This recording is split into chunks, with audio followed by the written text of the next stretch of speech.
Coming up on Mountain News this morning, one county in our region holds an entertaining event for a good cause, and local businesses see a sudden increase in crowds walking through their doors. Dedicated to Eastern and Southern Kentucky, this is WYMT Mountain News this morning. Good Monday morning to you. It is almost 5:30 here. I'm Dakota Makris, and it's a cold morning, so let's take it over to Brandon for a look at our forecast. Brandon, earlier you said you started your car early. Did I start mine early? No. Nope. Nope. And I had to come into work yesterday, so there was snow on it. Did I start it then? No. Just wipe the snow off. Come on. Well, Brandon, I just get rushed. So. I understand. Happens to the best of us. There is still some of Old Man Winter's wrath up on the mountain this morning, up at Whitesburg Pine Mountain. Take a look up there. But it has started to melt yesterday across a big chunk of the region. But I tell you, when you're driving down the road, you'll be able to still see some of that on the signs there, even with all that sunshine we had yesterday, and temperatures that approached upper 50s in some spots yesterday. 40 at Jackson and Prestonsburg, 41 in Moorhead, now down to 23 in Clintwood over in Southwest Virginia, 27 there in Middlesboro, and 25 in Monticello this morning. Your 12-hour planner heading up fast today as we head into the low 60s. Sunrise 7:46 and sunset at 7:40. So I mean, again, if you like the longer days, then it's the perfect time of the year for you. But the days are going to get longer anyway. I don't know why we couldn't have left it alone. But I'm not going to gripe anymore. I'm going to let it go. I'll leave the griping to Dakota. All right, Brandon, thank you so much. Well, the Pikeville Police Department remembered a fallen officer yesterday. Sunday marked 4 years since beloved officer Scotty Hamilton was killed in the line of duty. Hamilton was shot while serving his community. A post on the Pikeville Police Department's Facebook page says Hamilton is missed by so many, and quote, a hero remembered is a hero never forgotten, end quote. Well, as the Russia-Ukraine war continues, some are concerned there could be cyber attacks on the U.S. and its allies. Technology expert Will Winston says anyone can fall victim to online attacks. He says his company, 46 Solutions, hasn't seen attacks specifically from Russia lately, but he says it's not uncommon to see suspicious activity come from other countries. He says there are some red flags you should watch out for to keep yourself safe. Tax season's coming up, so be on the lookout for the fake IRS emails. If people text you a link, that's very rarely legitimate. Well, he says to also watch out for fake package delivery messages asking for you to update your delivery address, and to be wary of any text or email concerning your finances. Now, Lexington Christian Mission, with around 100 missionaries in Ukraine, is continuing its efforts to support the people there. Christian Mission Ebenezer started a fund 2 weeks ago to provide relief to Ukrainian communities. Well, Jeremy Tom sat down with a founding member of the mission to learn the latest about the situation and what needs the Ukrainian people have.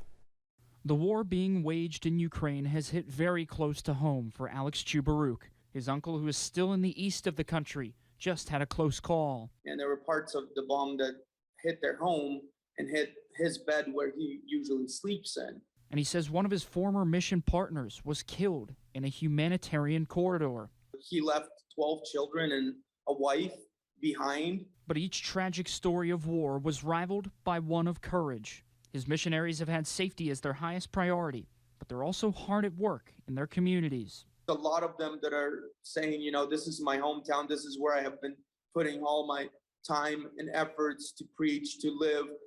You know, they want to stay there. Chubaruk says the people of Ukraine now need material help as well as financial help. Now we're finding out that there is no supply chain. He says stores are being cleared out of certain items, comparing it to what happened here at times during the pandemic. So Christian Mission Ebenezer is accepting materials to send over in a container, from non-perishable foods to first aid supplies. The supplies that are being brought here, everything's going to get there. Everything's going to go to the Ukrainian people. And it is amazing that we can do that.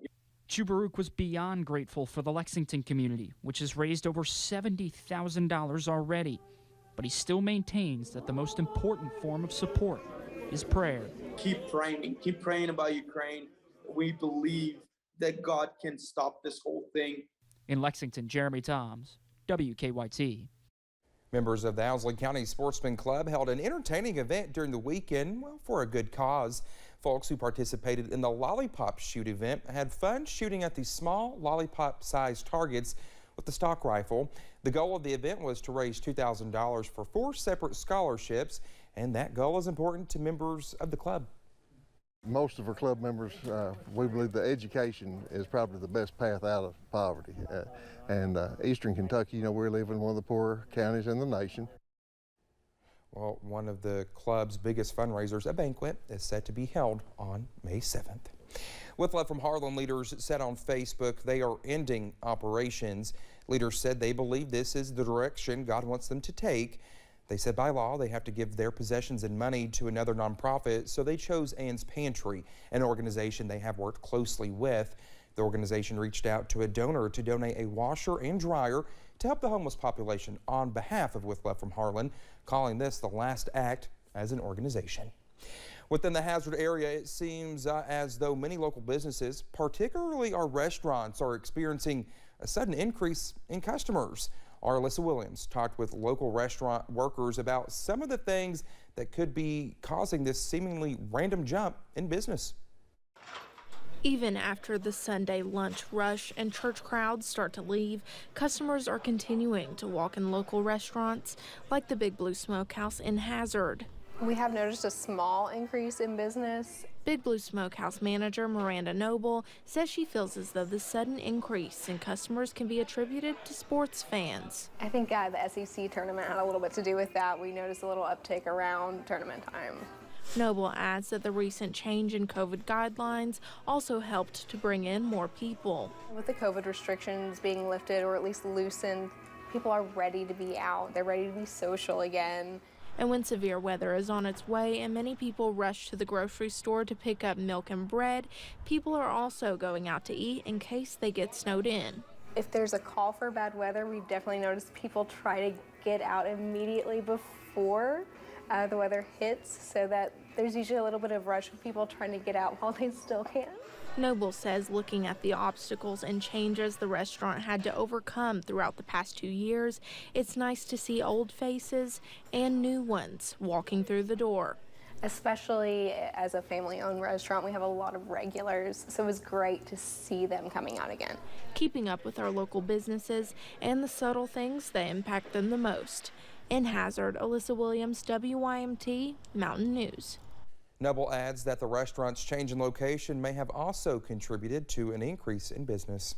Well, it's time to get nostalgic as the early 2000s are coming back to Kentucky. The Pop 2000 tour, hosted by Chris Kirkpatrick from NSYNC, is coming to the Corbin Arena. Along for the tour will be Mark McGrath from Sugar Ray, O-Town, LFO, Ryan Carabra, and David Cook. The concert is planned for Friday, August 19th. Tickets go on sale this week. You can get tickets at the Corbin Arena or online. How fun is that? Well, there was excitement in Pigeon Forge during the weekend as Dollywood opened for a new season. On Friday, the park's namesake was there to talk about it. Dolly Parton was the guest of honor for the park's season pass holders. Her first time back in 3 years, she gave a preview of what's new at Dollywood in its 37th season. Dollywood has a new summer festival and a new kids area at the Splash Country attraction. A park official says major improvements also include more open space for better views of the train and a more streamlined entry area for guests. By the fall, a new resort is planned. Parton also highlighted a new album and book that she just released, and now I want to go to Dollywood. All right, well, just head this morning, a famous model and wife of a well-known singer experiences a health scare. We'll have more on that on the way. Just looking up those tickets there for that event in Corbin. That's my kind of music right there. Anyway, I hope you like sunshine and blue skies. I have some of that and some milder temperatures for you, at least for the next couple of days. The forecast on the way in about 3 minutes.